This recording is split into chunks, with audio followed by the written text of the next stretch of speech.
Greetings, Uncle Travelling Matt here, and today I'm going to talk about a recent trip that I've made to one of the more interesting holy places in England, and that is Ripon Cathedral, or the Cathedral Church of St. Peter and St. Wilfrid, as it's officially known. And Ripon Cathedral is not one of the largest cathedrals in England, but it is interesting, not so much for the cathedral itself, but what lies underneath it.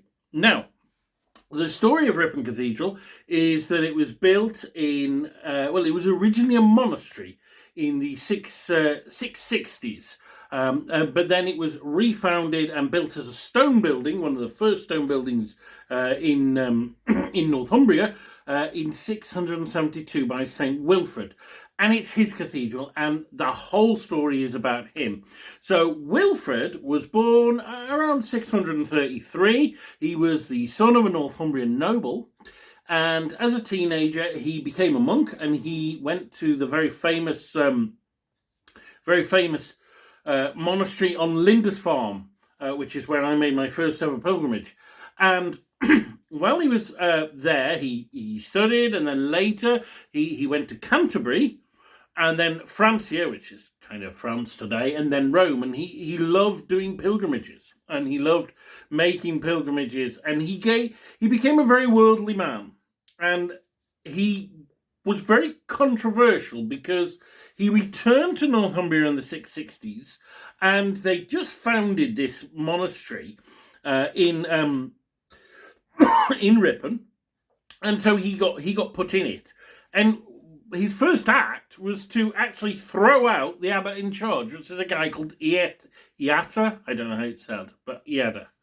And the reason he did this is because he knew that the practices that were going on in Britain at the time, which came through Ireland, what we call Celtic Christianity, were quite odd sometimes, and certainly quite different from what had evolved in Rome. And he thought that all of Christendom should be the same, and therefore we should be adopting the Roman way of doing things here. But of course, like Lindisfarne and which was founded by St. Aidan, who himself came from Melrose, and Ripon was a daughter house of Melrose, that was following this Celtic tradition, which was different in a number of ways.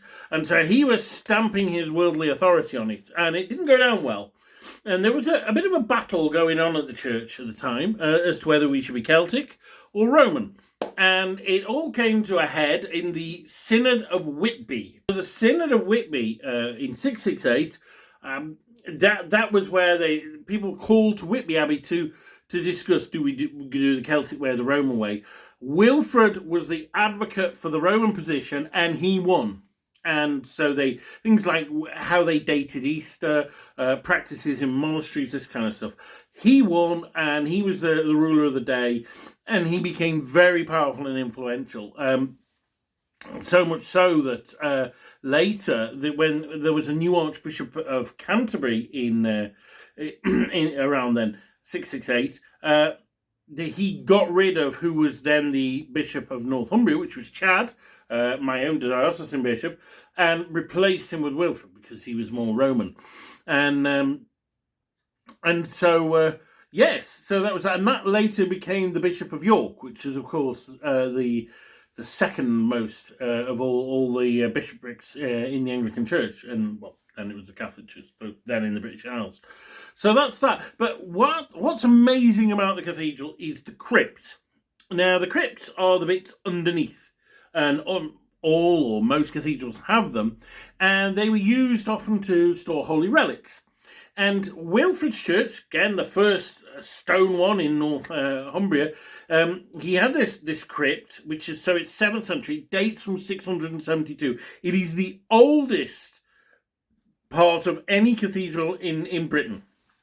And it was, yes, used to store relics, but it was also used as a kind of replica of the Church of the Holy Sepulchre, like Christ's tomb, because Wilfrid knew the value of pilgrimage, but he also realised that a lot of common people couldn't go on a pilgrimage to Rome or to Jerusalem, so he would bring the pilgrimage to them.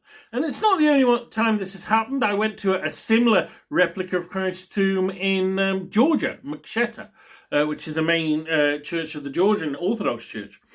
So he built this crypt and with the replica of Christ's tomb, and it's still there. It didn't. The whole of the church didn't last that long. It was in 948. It was destroyed by the English king Edred. But the crypt survived, and the cathedral was rebuilt several times.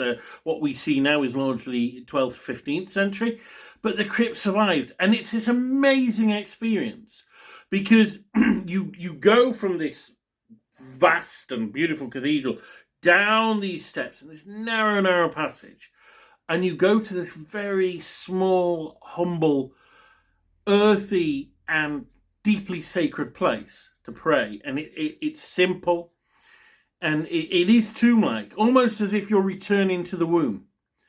And then you climb up through this narrow staircase, and you go up the steps, and it opens out, and you see the full glory of God because you're presented with a high altar. And it really is quite a powerful experience. So if you've never been, I recommend you check out Ripon Cathedral and learn about the rather controversial St. Wilfrid. This is me, Uncle Travelling Matt, saying, keep travelling.